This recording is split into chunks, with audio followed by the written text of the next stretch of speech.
En autonomie, il y a une régénération totale du corps. Les grains de beauté et toutes sortes de papillomes disparaissent. Les dents se régénèrent et se restaurent. Les espaces qui subsistaient même pendant le régime végétalien cru sont immédiatement comblés. En une semaine, vos dents commencent à se régénérer. Vous n'allez pas chez le médecin, vous n'avez pas besoin de psychologue parce que vous comprenez tout de vous-même. L'eau assèche. Toutes les rides sont de l'eau. L'eau n'hydrate et ne nourrit pas. Au contraire, elle assèche. La mauvaise haleine ne vient pas de la nourriture, elle vient du sommeil. Mauvaise haleine, signe de mort imminente. Dans votre sommeil, vous pourrissez. Le corps commence à se décomposer et votre haleine commence à puer. Vous parlez de rêves lucides comme si vous aviez déjà appris à être conscient pendant l'éveil. Quand on me demande où sont mes lieux de pouvoir, je dis où je suis. Vous pensez avoir des réserves que vous dépensez, mais moi je dis que dans cette vie-là, j'ai déjà un accès illimité à tout. Je possède toute l'énergie du monde. Elle m'appartient et je suis prête à la partager avec vous. Les gens mangent pour une seule raison, un désir d'amour.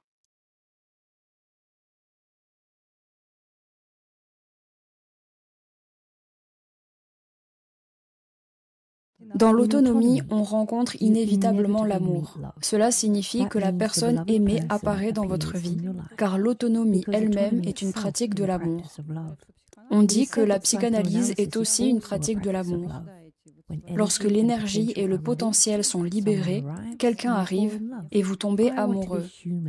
Dieu merci, je n'ai pas eu d'enfant avant l'âge de 35 ans et j'en suis très heureuse, car dans l'autonomie, c'est un âge merveilleux pour commencer à en avoir. Je voudrais avoir beaucoup d'enfants et je veux qu'ils soient différents. Maintenant, j'ai une relation merveilleuse avec mes parents, ce qui n'était pas le cas auparavant, et j'aime être proche d'eux. La psychologie traditionnelle dit qu'il est préférable que les enfants gardent leur distance avec leurs parents, mais c'est uniquement en raison des disputes constantes. Imaginez que vous n'ayez aucun problème avec vos parents. Ne voudriez-vous pas qu'ils vous soient proches? Mes parents se rapprochent également de l'autonomie. Ils mangent très peu et me soutiennent en tout. Puisque nous avons ce genre de relation, je veux que ce soit plus qu'un appel téléphonique occasionnel entre nous. Pour moi, ils sont un environnement sûr. Je sais qu'ils ne donneraient jamais rien de nocif à mes enfants. Alors pourquoi les repousser et m'isoler d'eux? Pour moi, il s'agit de la famille et de la construction d'une société complètement différente. Une société où il n'y a plus d'hostilité ni entre les animaux, ni entre les tigres, ni entre les êtres humains. Ce nouveau monde est l'autonomie vers laquelle je me dirige.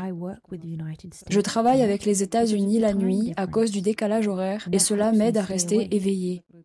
Je donne de nombreuses conférences privées. Je parle beaucoup de l'autonomie comme quelque chose de normal, pas comme quelque chose de réservé à quelques élus, mais comme un état physiologique naturel. Vous supprimez simplement les drogues. Vous arrêtez de vous mentir à vous-même et aux autres. Vous vous libérez. Et alors, les accidents n'arrivent pas, parce que la cause des accidents est l'intoxication alimentaire. La cause des querelles domestiques est l'intoxication alimentaire. La cause des meurtres domestiques est l'intoxication alimentaire. Je n'ai plus de questions pour ce monde, et je déclare ouvertement que je veux diffuser des connaissances sur l'autonomie, car l'autonomie ne m'appartient pas, elle appartient à tout le monde. Mon bonheur, c'est simplement d'être heureuse, et si je suis heureuse, tout le monde le sera aussi. Je veux que mes parents, mes futurs enfants, mes proches, les gens qui m'entourent soient heureux. Je veux vraiment les protéger et leur donner un outil pour comprendre le risque qu'ils prennent à chaque fois qu'ils mettent quelque chose dans leur corps. Il faut au moins 2 semaines au corps pour évacuer tout excès de liquide, même de la tête. Ensuite, la vision commence à se rétablir, car l'opacité des yeux n'est rien d'autre que du liquide. Ce même liquide se trouve dans votre tête et vous empêche de voir. Si vous vous blessez, l'endroit ne gonfle même pas si vous n'avez pas d'excès de liquide dans le corps. Une fois, je suis tombée de moto, la moto est tombée sur ma jambe. C'était douloureux et sensible, mais elle n'a pas du tout enflé car le gonflement est de l'eau, un liquide qui ne devrait pas être dans le corps. L'eau assèche. Toutes les rides sont de l'eau. L'eau n'hydrate ni ne nourrit. Au contraire, elle assèche. Plus on boit, plus on en veut. C'est comme ça que fonctionne toute addiction. Pour ne plus avoir envie de boire, il faut expulser tout l'excès d'eau du corps. C'est pourquoi la toute première étape en pratique est d'éliminer l'eau. Car si on boit, on aura envie de boire à nouveau. Et puis, on aura aussi envie de manger. On dit qu'on ne se sent pas rassasié si on ne mange pas du pain avec la soupe. Car tout liquide qui pénètre dans le corps doit être absorbé par quelque chose de dense, comme le pain. Mais si on ne verse pas de liquide dans notre machine biologique parfaite, on n'aura pas besoin d'y mettre du pain non plus. Alors qu'est-ce que l'anorexie? C'est un trouble mental. Mais les gens meurent parce qu'ils ne mangent pas. Non, pas parce qu'ils ne mangent pas. Il n'y a aucun anorexique qui ne mange pas. Pour arrêter complètement de manger, il faudrait une volonté de faire. C'est très dur. Cela demande un contrôle et une conscience incroyable. Et toutes les personnes anorexiques mangent. C'est justement cela qui les épuise. De plus, elles vivent dans la peur. Mais la nourriture n'a rien à voir avec le poids. Pour s'épuiser, il faut se détester. Cela n'a rien à voir avec le fait de ne pas manger. Je ne sais pas ce qu'est ce pranisme ou ce prana qu'il faudrait soi-disant manger. On ne mange rien. Et la raison est simple. Dès la naissance, un être humain n'a pas besoin de nourriture. J'ai écouté différentes conférences et j'en suis arrivée à une conclusion. Au début, la santé s'améliore beaucoup. Le corps utilise ses réserves. Tout va mieux. Les maladies disparaissent. Et puis, à un moment donné, ces réserves s'épuisent. Et c'est ce que disent vos peurs. Oui, j'observais simplement les expériences des autres. Les réserves sont un déficit. Vous pensez avoir des réserves que vous dépensez, mais moi, je vous dis que dans cette vie, j'ai un accès illimité à tout. Je possède toute l'énergie du monde. Elle m'appartient et je suis prête à la partager avec vous. Chacun d'entre vous peut déjà être multimillionnaire en énergie, en santé, en tout. Et quand les gens me demandent si j'ai développé de grandes capacités, je dis qu'il y en a beaucoup. Ne pas dormir est déjà une grande capacité. Je n'avais jamais vécu heureuse de toute ma vie. Je vivais dans la peur et maintenant c'est fini. Je peux donner des conférences n'importe où, même sur des grandes chaînes de télévision. On peut partir en vacances ou voyager sans avoir à porter de trousse à pharmacie, sans se soucier de tomber malade, de prendre une assurance, etc. On n'a peur de rien. Je viens seule dans n'importe quelle ville du monde et je me sens chez moi. Toutes les circonstances s'alignent exactement comme j'en ai besoin. Je ne prends qu'un sac à main parce que je ne porte pas des tonnes de choses. Je peux arriver et trouver tout ce dont j'ai besoin sur place. Je ne réserve pas de chambre d'hôtel parce que j'ai la possibilité de ne pas dormir. Je ne suis pas attachée à un oreiller, à un lit, à des draps ou à une couverture. Je vais à la plage, je nage, je rencontre des gens, je prends des rendez-vous. J'ai le contrôle total de tout. C'est une déclaration sérieuse? Oui, c'est une déclaration sérieuse. Et je sais ce que je contrôle. Supposons que j'ai un problème. J'en connais la cause exacte. Je contrôle absolument tout. Qu'est-ce que la nourriture? C'est le sein qui n'a jamais été lâché, le mamelon qui n'a jamais été lâché. Une personne se tourne vers le sein comme stimulant ou relaxant pour changer son état psycho-émotionnel. Mais lorsqu'en tant que maître de moi-même, je me débarrasse de cet outil, alors on me donne tous les schémas de contrôle possibles. Et comment puis-je les gérer? Par le contrôle lui-même. Maintenant, je peux observer. Si je ne dors pas, je peux contrôler. Si je dors, je ne contrôle plus. Si je dors ne serait-ce qu'une heure, le pourcentage de mon contrôle chute brutalement. Observer signifie ne pas dormir. Si vous ne dormez pas, vous contrôlez. Une fois, je suis rentrée dans mon appartement à Krasnoï. Je n'y étais pas allée depuis 6 mois et il n'y avait même pas de poussière. Même la saleté ne vous affecte pas, elle ne reste pas. C'est une question de gestion totale du temps. C'est un contrôle total des scénarios. Mes proches commencent à me dire des choses complètement différentes sur eux-mêmes. Ma grand-mère disait toujours qu'elle n'avait jamais aimé mon grand-père, qu'elle l'avait épousé par erreur et qu'elle se demandait pourquoi elle avait eu ses 3 enfants. Mais quand on réécrit son passé et qu'on rend visite à sa famille, il commence à dire le contraire. Oh, comme j'étais heureuse pendant ces 50 années, il n'y a plus d'hommes comme ton grand-père. Au début, ça ressemblait à une expérience mystique. On réécrit vraiment, même nos anciens scénarios. Je dis littéralement que lorsque l'on élimine complètement le sommeil, on commence à tout contrôler. Ne pensez même pas qu'une personne autonome puisse manger et ensuite monter dans un avion ou prendre le volant. Les gars, c'est une décision très sérieuse. Quand j'étais à Crèce, j'ai mangé la moitié d'un plat et j'ai enfoncé la moitié de ma voiture. Sérieusement. Marina a la même histoire. Pourquoi? Parce que j'ai mangé. J'ai bouché mon cerveau et j'ai eu un accident de voiture. On dit qu'en autonomie, on est au paradis. C'est la même vie, mais sans tout le désordre d'avant. Pouvez-vous imaginer que ça pourrait être comme ça? J'ai moi-même encore du mal à y croire. Que disent les personnes autonomes de la mort physique et de ce qui pourrait arriver après? Pour moi, l'autonomie, c'est le contrôle. Cela signifie que vous pouvez tout contrôler, y compris votre propre mort. En autonomie, il y a une totale régénération du corps. Les grains de beauté et toutes sortes de papillomes disparaissent. Les dents se régénèrent et sont restaurées. Les espaces qui restaient même pendant le régime végétalien cru sont immédiatement comblés. Littéralement, en une semaine, vos dents commencent à se régénérer. Vos cheveux deviennent très sains, même si vous ne les lavez pas. Ne leur faites rien. Je ne me lave pas le visage et je n'utilise pas de produits ménagers. Vous n'allez pas chez le médecin, vous n'avez pas besoin de psychologue parce que vous comprenez déjà tout de vous-même. Mais cela ne veut pas dire que vous n'en avez pas besoin. Je veux dire, besoin des autres. On ressent un énorme besoin des autres, mais juste pour partager de l'amour. Nastia, tu n'as aucune peur, ni même peur de la mort? Pas du tout. Il n'y a rien à craindre. La peur ne survient que s'il y a une erreur. Dans ce cas, il vaut mieux que tu restes chez toi. Moi, si je fais une erreur, je ne trouve pas de place où me garer, là où d'habitude j'en trouve une facilement. Puis, j'ai un accident de voiture et je réalise que je ne devrais même pas conduire. Si Nastia fait une erreur, elle ne monte jamais dans un avion. Elle sait ce qui peut arriver. Donc le problème de l'erreur peut en effet devenir très grave. Et quand je parle d'erreur, je parle aussi de celle d'aller dans un beau restaurant à Sochi avec un bon plat et de la musique d'ambiance. Vous pouvez me comprendre. Mais cette émotion est plutôt faible et elle peut être remplacée. L'émotion liée à la nourriture peut être remplacée par n'importe quel type de créativité. Danser, chanter, écrire de la poésie. Je ne sais pas quels sont vos talents ou ce dont vous rêvez. Récemment, je pratiquais l'autonomie avec une femme. Elle travaillait dans une famille azerbaïdjanaise et ils mangeaient de la viande. Elle leur cuisinait tout le temps de la viande. Je lui ai dit, essayons l'autonomie. Et nous avons essayé pendant 2 jours. Le deuxième jour, elle m'a dit, je veux peindre, je vais acheter des pinceaux. Elle avait envie de peindre tout à coup.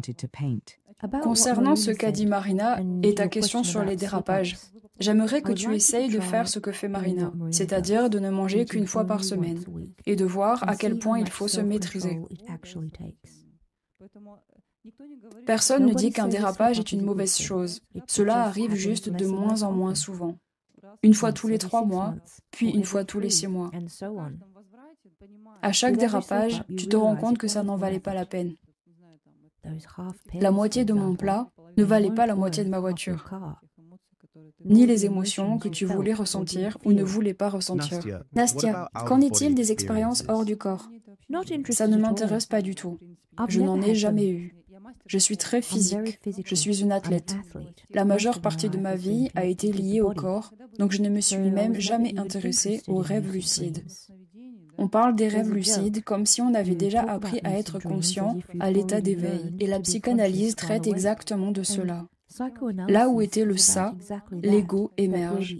Le ça, c'est tout ce qui est inconscient, tout ce qui se passe de non contrôlé. Et plus tu es actif dans le contrôle, plus l'ego remplit le champ du ça de conscience et plus on commence à comprendre. Quand les gens me posent ces questions sur les expériences hors du corps, je dis toujours que ça ne m'intéresse pas car c'est déjà évident, clair, conscient. Je n'ai jamais quitté mon corps parce que je ne le veux pas.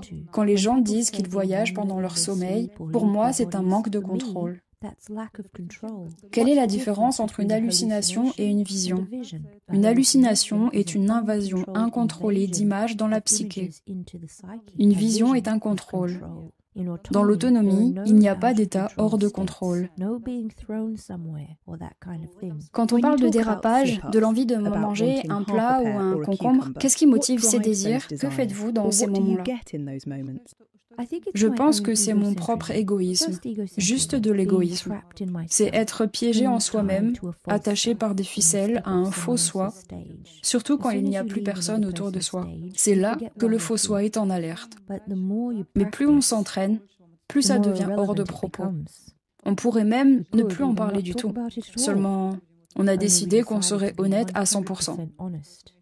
C'est pour ça que je dis que si on veut vivre avec notre faux soi, il faut au moins en connaître tous les aspects.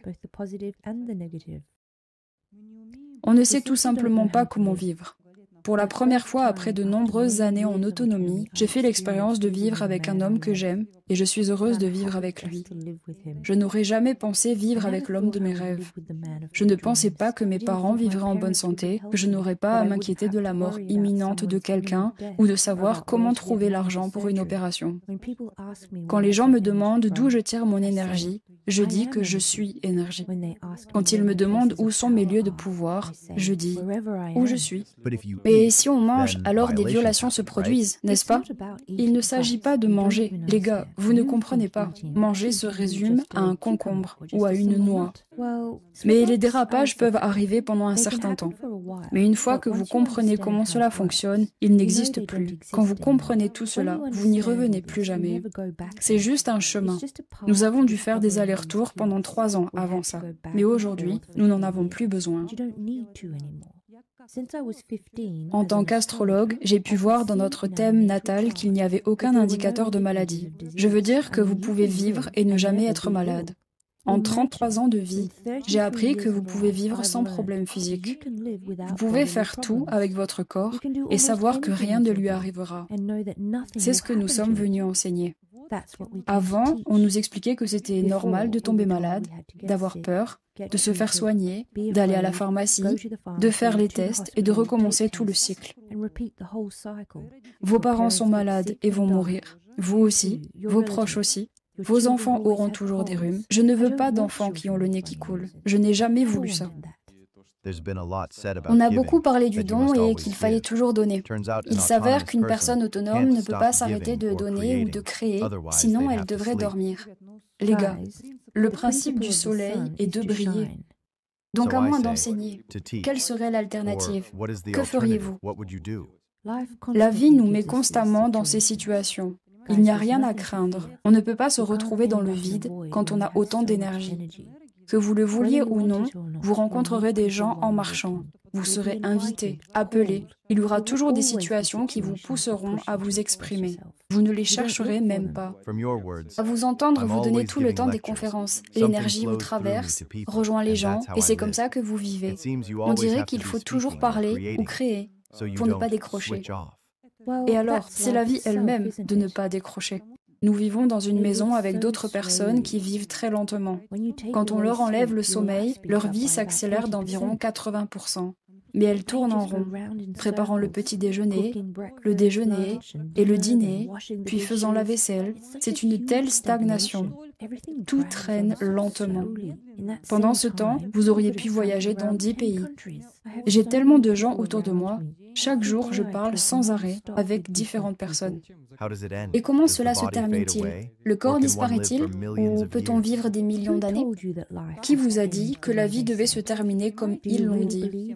Croyez-vous vraiment que tout a été écrit d'avance pour vous, que nous devons tous mourir à 70 ans d'une crise cardiaque ou d'une maladie oncologique? Devant Crash, nous avons un centre d'oncologie et tout est prévisible. Radiothérapie ou chimiothérapie. Avoir un cancer est devenu aussi commun qu'attraper un rhume. Pouvez-vous honnêtement dire qu'il n'y a pas de maladie oncologique dans votre famille? On m'a dit, tu as 56 ans maintenant. À 57, tu dois mourir. Ça n'est pas arrivé. Imaginez être en vie, heureux, sans maladie. Imaginez une femme de mon âge se réveillant sans douleur, avec ses propres dents encore solides. En 57 ans, je n'avais jamais vécu ce que j'ai vécu en un an. Tout a commencé à bouger tout de suite. J'ai passé des examens, obtenu 2 certifications, appris à soigner la colonne vertébrale et à corriger une scoliose. Je suis allée au Vietnam, je suis tombée amoureuse. Tout ça en un an. Les retraités devraient tous vivre comme ça. Pourtant, je suis une retraitée à handicap modéré et j'ai déjà frôlé la mort. Comment puis-je apporter de la joie au monde et l'aimer avec un foie malade? Une personne malade ne peut pas lever les bras et dire « je vous aime tous ». Ce serait un mensonge Ou une phrase creuse.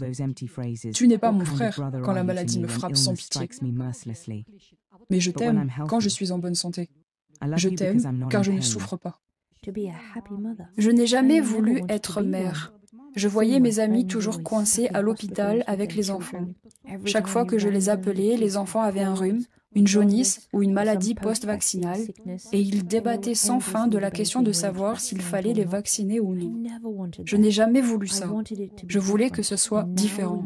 Et maintenant, nous savons à quel point cela peut être différent. Je ne peux hélas pas me vanter d'avoir une amie qui puisse dire « Je suis heureuse avec mon mari ». Mon amie m'a dit « Dieu merci, mon mari est parti chez sa mère, au moins je peux me reposer ». C'est ça, une famille heureuse ? Alors que vous pourriez simplement être dans la mer au Vietnam, en train de vous embrasser.